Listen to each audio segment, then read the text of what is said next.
तो UP special के साथ साथ कुछ करंट्स की भी चर्चाएं लगातार जारी हैं और ये करंट इतने महत्वपूर्ण है कि जो आपके किसी न किसी एग्जाम का हिस्सा बनेंगे। वो यूपीपी हो सकता है, एसआई हो सकता है, पीसीएस हो सकता है। लेकिन ऐसा नहीं होगा कि ये नहीं पूछेगा। ये अनुभव बोलता है कि ये पूछेगा ही पूछेगा। और ये ध्यान रखिएगा, भारतीय मूल के किस व्यक्ति को बीबीसी का अध्यक्ष नियुक्त किया गया है? मेरे बच्चों ध्यान दीजिएगा, इसका उत्तर है समीर शाह। एकदम बिल्कुल तैयार कर लीजिए। बीबीसी जिसका समाचार आप सुनते आए हैं, उस बीबीसी का जो अध्यक्ष चुना गया वो भारतीय मूल के समीर शाह है। नेक्स्ट क्वेश्चन है आपका, विश्व का 8वां अजूबा किसे घोषित किया गया है? 7 अजूबों का नाम तो आप जानते ही थे।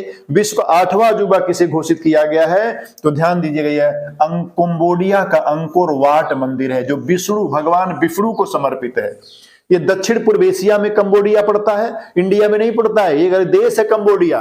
और कंबोडिया का जो अंकोर वाट मंदिर है, इस अंकोर वाट मंदिर को दुनिया का 8वां अजूबा घोषित किया गया है।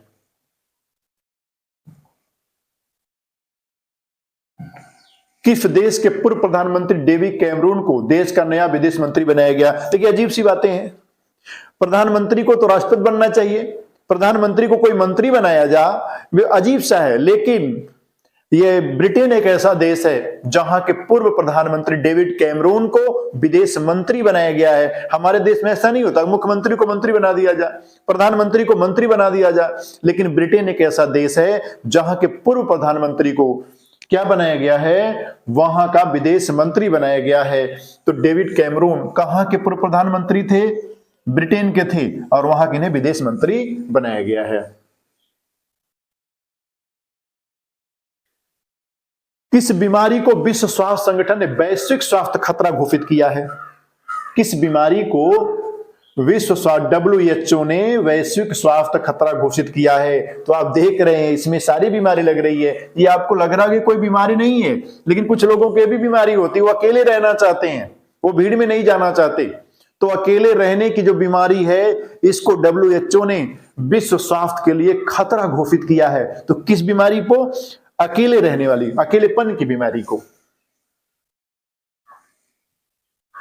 किन 2 बैडमिंटन खिलाड़ियों को मेजर ध्यानचंद खेल रत्न पुरस्कार दिया गया है? मेरे बच्चों, भारत का खेल के क्षेत्र में सबसे बड़ा पुरस्कार मेजर ध्यानचंद खेल रत्न पुरस्कार, जिसको पहले राजीव गांधी खेल रत्न पुरस्कार कहा जाता था, अब उसका नाम बदल करके मेजर ध्यानचंद खेल रत्न पुरस्कार कहा जाता है। और ये इस बार किसको दिया गया है? तो ध्यान दीजिएगा, ये जो खेल भारत का सर्वश्रेष्ठ खेल का पुरस्कार है, मेजर ध्यानचंद खेल रत्न पुरस्कार, यह पुरस्कार इस बार सात्विक साईराज रैंकीरेड्डी और चिराग शेट्टी, इन 2 लोगों को सम्मिलित रूप से दिया गया है। सात्विक साईराज रैंकीरेड्डी व चिराग शेट्टी, इन दोनों लोगों को दिया गया है। ये दोनों लोग बैडमिंटन के खिलाड़ी हैं। बैडमिंटन, यह भी पूछ सकता है कि ये दोनों लोग किस खेल से जुड़े हैं? बैडमिंटन से जुड़े हैं। इन लोगों ने वर्ल्ड चैंपियनशिप में वहां पर सेमीफाइनल तक पहुंचे, और सेमीफाइनल तक पहुंचने वाले ये भारत के पहले खिलाड़ी थे दोनों। तो इन लोगों को भारत का सर्वश्रेष्ठ खेल पुरस्कार खेल रत्न पुरस्कार दिया गया है। बाकी ये जितने लोगों को देख रहे हैं, ये अर्जुन पुरस्कार विजेता है। इसमें आपके लिए ये दोनों प्रश्न हो सकते हैं। अंतिम पंघाल जो कुश्ती लड़ती हैं, और मोहम्मद शमी जो अभी विश्व कप में सबसे ज्यादा 24 विकेट लिए हैं। इन्होंने शुरुआत के कुछ मैच नहीं खेला, लेकिन बाद में सम्मिलित हुआ तो जबरदस्त गेंदबाजी करते हुए इन्होंने विश्व कप में, इस विश्व कप में, क्रिकेट विश्व कप में सबसे ज्यादा 24 विकेट लिया। और इस प्रकार से इनको अर्जुन पुरस्कार, अंतिम पंघाल को और शीतला देवी को, सारे लोगों को अर्जुन पुरस्कार दिया गया है। लेकिन ये 2 तो आप दिमाग में रख ही लीजिएगा कि अंतिम पंघाल जो कुश्ती से जुड़ी हुई हैं, इनका सिलेक्शन पहले नहीं हुआ था, बाद में इनका सिलेक्शन हुआ है, और ये भी अर्जुन पुरस्कार पाई हैं। और मोहम्मद शमी यह भी अर्जुन पुरस्कार पाए हैं।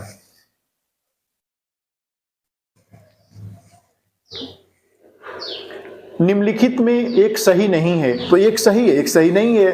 तो कौन एक सही नहीं है, हम उसको देख लेते हैं। सरस्वती सम्मान साबिका नवाब राजदेव को मिला है। नहीं, ये नहीं, साबिका नवाब राजदेव को उर्दू के क्षेत्र में इनको साहित्य अकादमी का पुरस्कार मिला, इनको सरस्वती सम्मान नहीं मिला, ये गलत है। सरस्वती सम्मान इस बार शिवशंकरी को मिला है, शिवशंकरी को मिला है। और शिवशंकरी को उनकी रचना सूर्यवंशम है। देखिए बच्चों, किताबों से पूछेगा तो जितनी भी किताबें पुरस्कार प्राप्त की हैं उनको बिल्कुल ध्यान रखिएगा। और मैंने तीनों पुरस्कार को इकट्ठा कर दिया है। सरस्वती सम्मान शिवशंकरी को मिला है, उनकी रचना सूर्यवंशम के कारण। तो सूर्यवंशम किसकी रचना है? शिवशंकरी की है। शिवशंकरी चर्चा में क्यों रहे? इनको सरस्वती सम्मान दिया गया है। व्यास सम्मान किसको मिला? पुष्पा भारती को मिला। किसके लिए मिला? इनकी रचना है यादें यादें और यादें, यादें यादें और यादें किसकी रचना? पुष्पा भारती की है। और इस किताब के लिए उनको क्या मिला है? व्यास सम्मान मिला है। और हिंदी का साहित्य अकादमी सम्मान संजीव को मिला है। मुझे पहचानो किसकी रचना? संजीव की है। और इसके लिए इनको क्या मिला है? साहित्य अकादमी पुरस्कार मिला हुआ है। तो आप इसको तैयार कर लीजिएगा। नेक्स्ट क्वेश्चन है, निम्न में कौन असत्य है? तो निम्न में एक असत्य होगा, उसको देखना है। और ये असत्य आपका ये है, ये गलत है। क्यों? क्योंकि लोकमान्य तिलक राष्ट्रीय पुरस्कार योगी आदित्यनाथ को नहीं, श्री नरेंद्र मोदी जी को दिया गया है। श्री नरेंद्र मोदी जी को दिया गया, भारतीय प्रधानमंत्री। ये ध्यान रखिएगा। तो लोकमान्य तिलक राष्ट्रीय पुरस्कार इस बार किसको दिया? नरेंद्र मोदी जी को। दिया गलत है। इसका मतलब 3 सही है। इंदिरा गांधी शांति पुरस्कार किसको दिया गया? अली अब अवाद व डेनियल बरेन बोइम को दिया गया। राजीव गांधी सद्भावना पुरस्कार किसको दिया गया? ये राजस्थान की एक संस्था है वन अस्थली, उसको दिया गया। और गांधी सद्भावना पुरस्कार या वागधारा को दिया गया, यह भी राजस्थान का। ये दोनों संस्थाएं राजस्थान की हैं। और ध्यान दीजिएगा, एक वागधारा है जिसको गांधी सद्भावना पुरस्कार दिया गया, और राजीव गांधी सद्भावना पुरस्कार बनस्थली को दिया गया। और इंदिरा गांधी शांति पुरस्कार अली अब अवाद व डेनियल बरेन बोइम को दिया गया।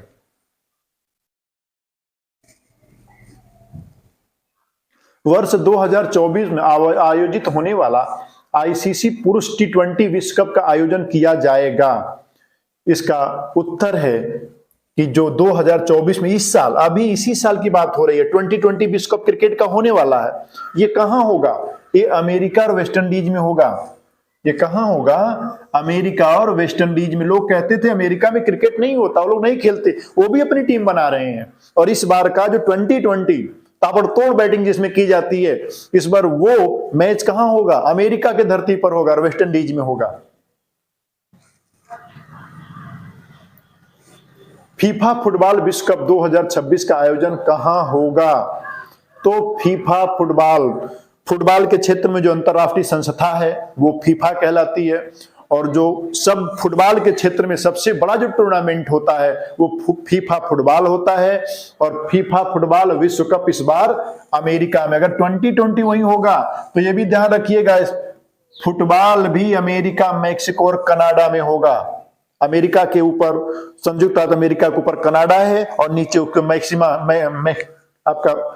मैक्सिको है। ये तीनों राष्ट्र मिलकर के फुटबॉल विश्व कप का आयोजन कराएंगे।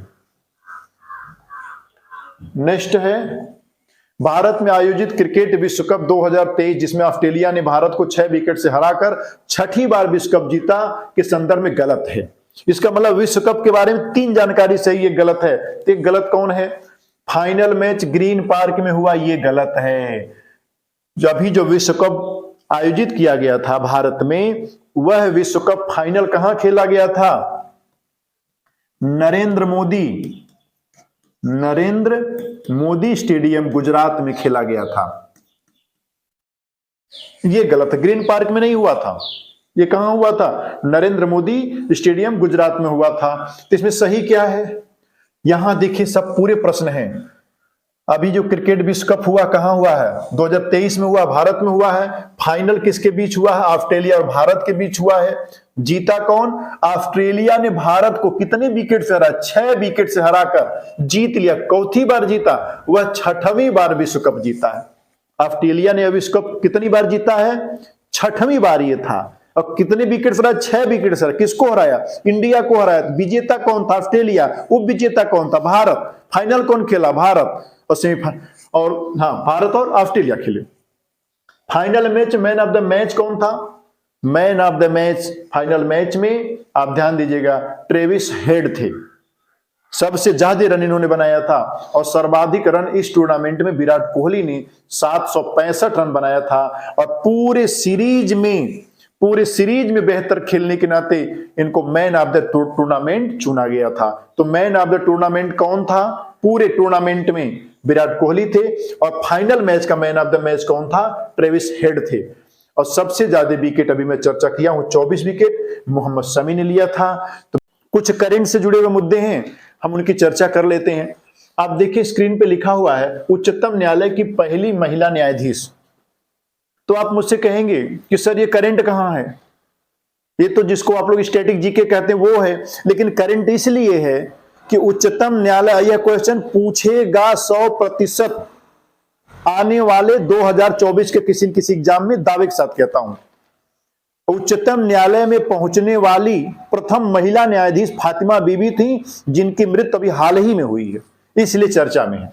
आजादी के अमृत महोत्सव में मेरी माटी मेरा देश अभियान में शीर्ष स्थान किसको मिला? देखिए अभी 23 में भारत आजादी का अमृत महोत्सव मना रहा था।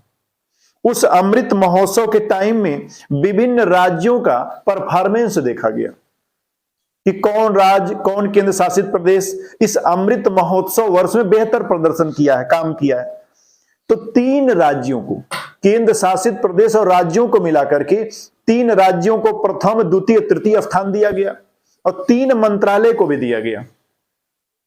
तो जो 3 राज्यों में केंद्र शासित प्रदेशों को मिलाकर के 3 राज्यों में या केंद्र शासित प्रदेशों में मिला के प्रथम, द्वितीय, तृतीय स्थान दिया गया, उसमें पहला स्थान जम्मू कश्मीर का था। लेकिन जम्मू कश्मीर क्या है? केंद्र शासित प्रदेश है। अगर पूछा जाए कि अमृत महोत्सव जो 2023 में मनाया जा रहा था, उसमें मेरी माटी मेरा देश जो अभियान चलाया गया था, उस अभियान में जो एक वर्ष में जो राज्यों ने, केंद्र शासित प्रदेशों ने जो वर्क किया, कार्य किया है ना, जो प्रदर्शन किया, उसमें बेहतर कौन सा राज्य किया, काम किया?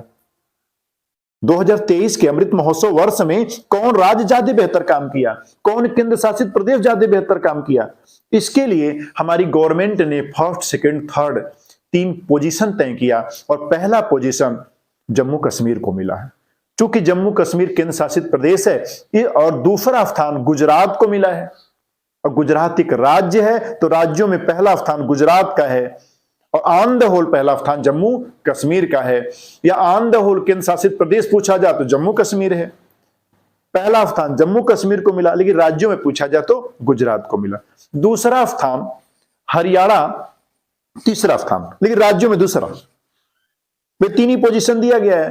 पहला पोजीशन जम्मू कश्मीर को, दूसरा गुजरात को, तीसरा संयुक्त रूप से 2 राज्यों को दिया गया, वो है हरियाणा और राजस्थान, जो यूपी के पश्चिम में लगे हैं। क्रमशः हरियाणा और राजस्थान, इन दोनों राज्यों को तीसरा स्थान मिला, एक साथ संयुक्त सम्मिलित रूप से कंपोजिट मिलाकर के तीसरा स्थान।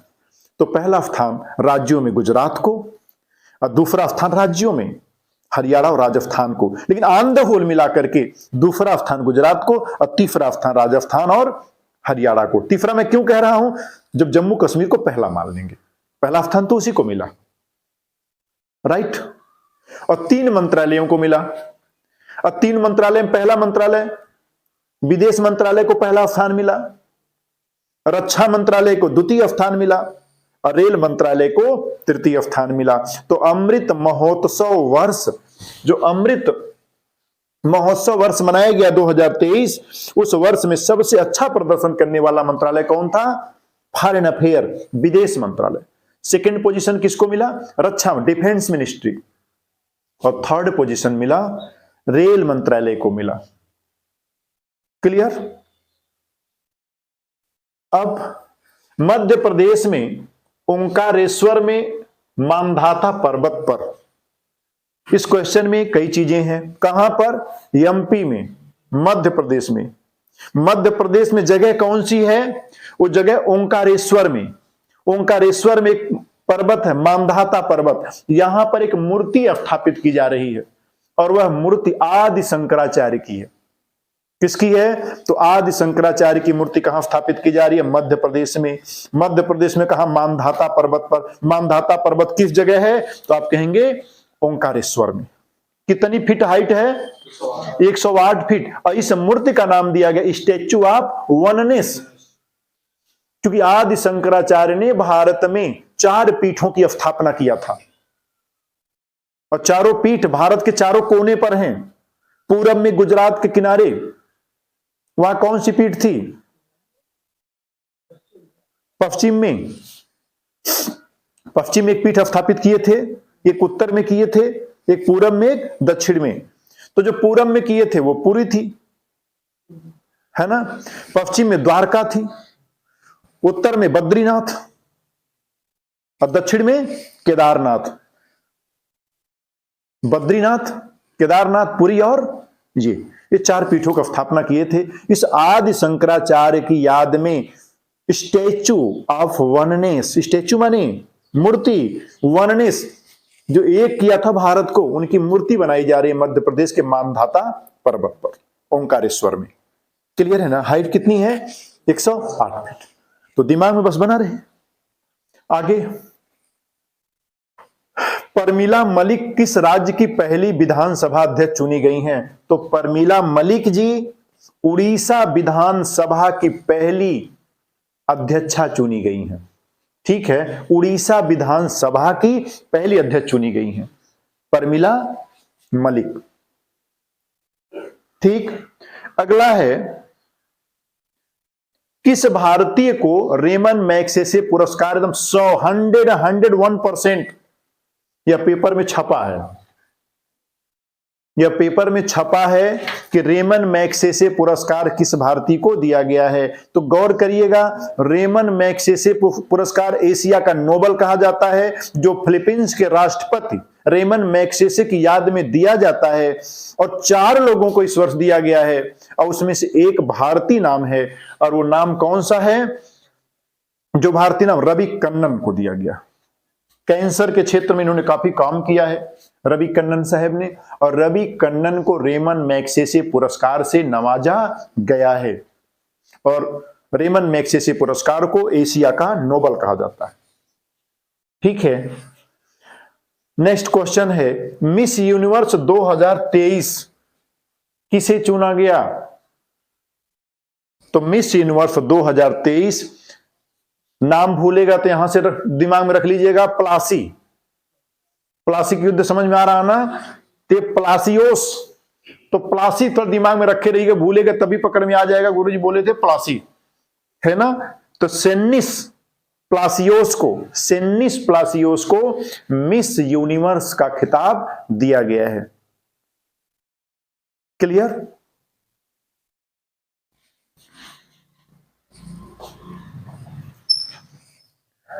दादा साहेब फाल्के पुरस्कार किसको दिया गया? तो दादा साहेब फाल्के पुरस्कार भारत में फिल्म जगत का सबसे बड़ा पुरस्कार है, क्योंकि दादा साहेब फाल्के ने ही इंडियन फिल्म इंडस्ट्री की स्थापना किया था।